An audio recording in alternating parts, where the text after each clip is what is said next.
Fight me. Well, knowing what I know now, college is bull. College basketball, NCAA is bull. So, my advice to him is do what's best for you and your family. But obviously, college is. You can't really. It does nothing for you at this point. You've proven you're, the number one pick coming out. You've proven your talent. Get ready for the next level because it's happening. That was Boogie Cousins, DeMarcus Cousins, on Zion Williamson blowing out his shoe, spraining his knee via the worldwide leader, ESPN, calling it BS, the NCAA and the system. Yo, man, I get it. I totally get it. And I also know that Nike gets it because not only did their stock drop, right, and credit Jay Williams, look, 1.37% drop the next morning after Duke, North Carolina, which is probably going to be the most watched regular season game of the year. That share price for them is about $3 billion against their $130 billion market cap. Okay? So it's not a small chunk of change. But it's Nike, and you feel like they'd be okay. But then they release a statement. We are obviously concerned and want to wish Zion a speedy recovery. The quality and performance of our products are of utmost importance. While this is an isolated occurrence, we are working to identify the issue. Point there for me is isolated occurrence. Because I'm willing to bet 6'7", 285-pound lion named Zion needs a custom shoe.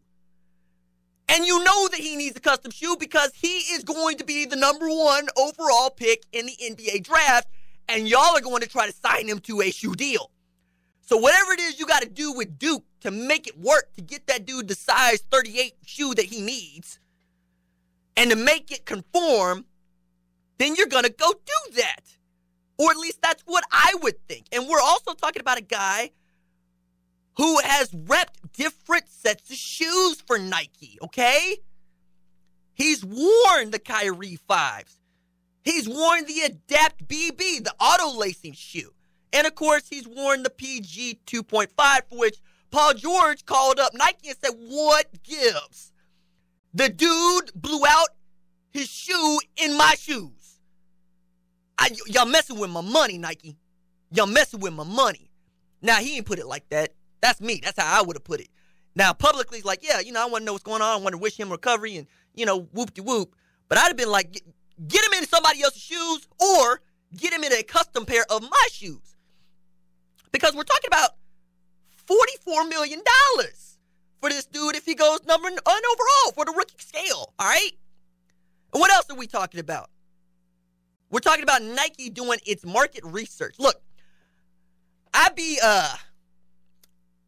live the ramen life from time to time. I would be the man at the casino at the penny slots.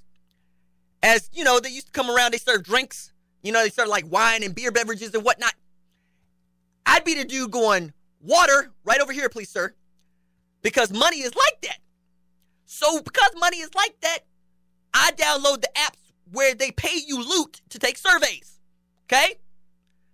And I make sure that I try to get, $5 worth of 50-cent, 25-cent surveys on the app, on the regular. Because money is money like y'all, right? Wherever you can make it, however you can make it, get it how you live, hustle for it. One of the polls that I got sent to me, surveys, was all about how concerned are you about Zion Williamson's foot and his shoe. And it was asking me really specific questions like, did you know that Zion Williamson blew out his shoe? And then it got real specific because they know enough about me now to be like, which shoe did he blow out in? And they tried to serve me up like some retro 5s, of course the PGs. They tried to serve me up the Kyries, and then they tried to serve me up like the Dwayne Wade Converse or whatever. And I'm like, Converse trying to get in on this. And I'm like, nah, I know which one it is.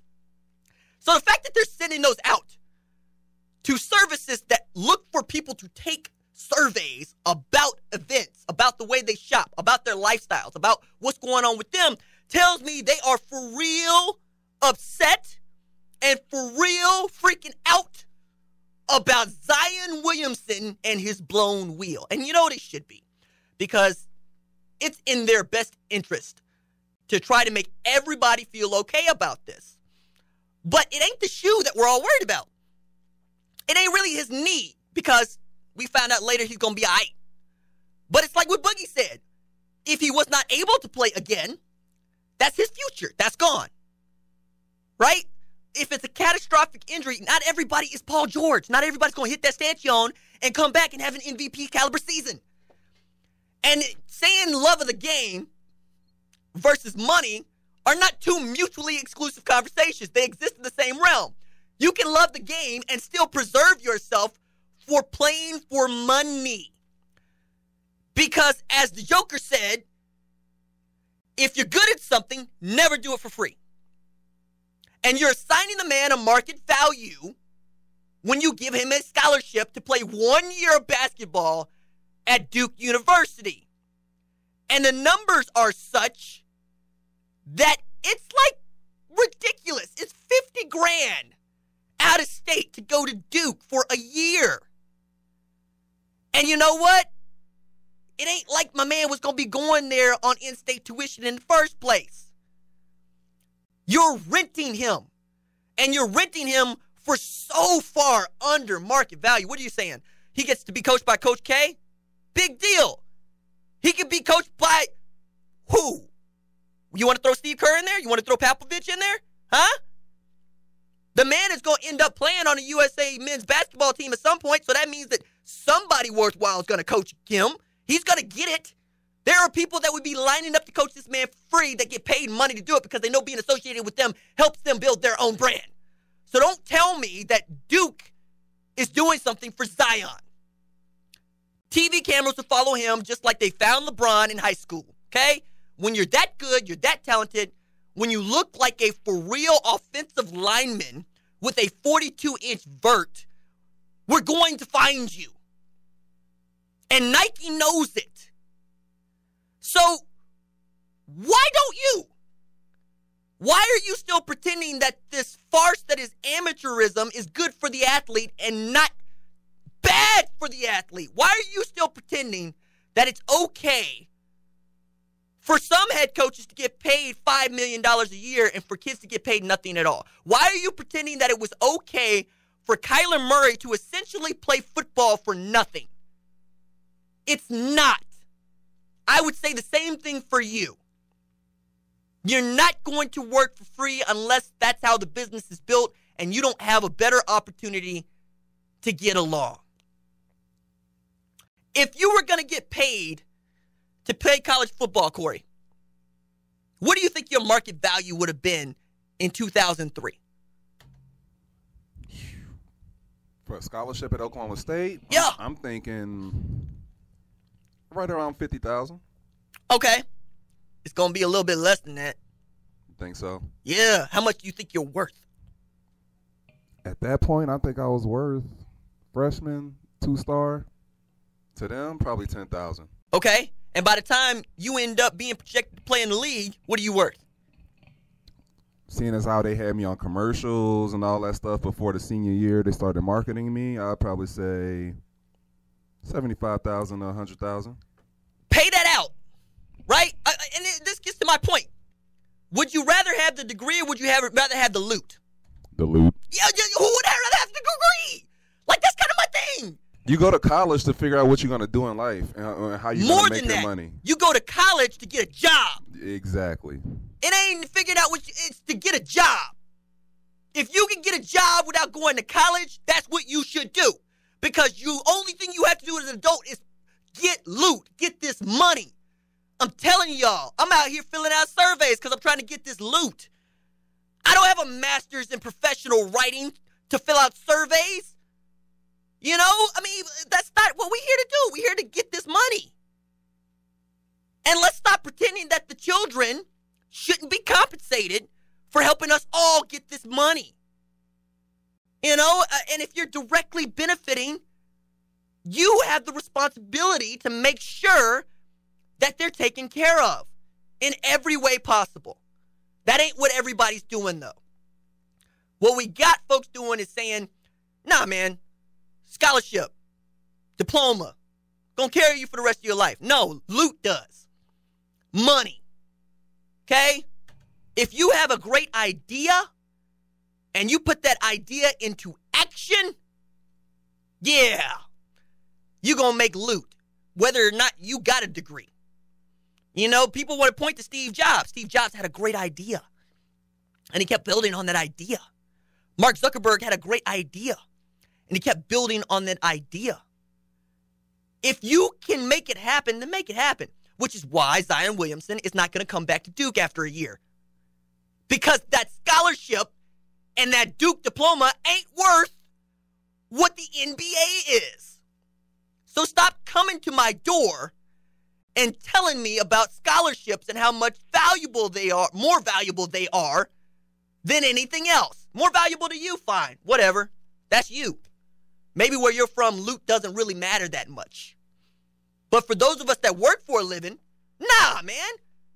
We're always arguing with ourselves about, should I be going back to school? If I'm going back to school, why should I go back to school? Because I can't get to the place I want to get to in my job. Because my job said the prerequisite for the gig that you want is a college diploma. And to make matters worse, it ain't got to be in what you are doing.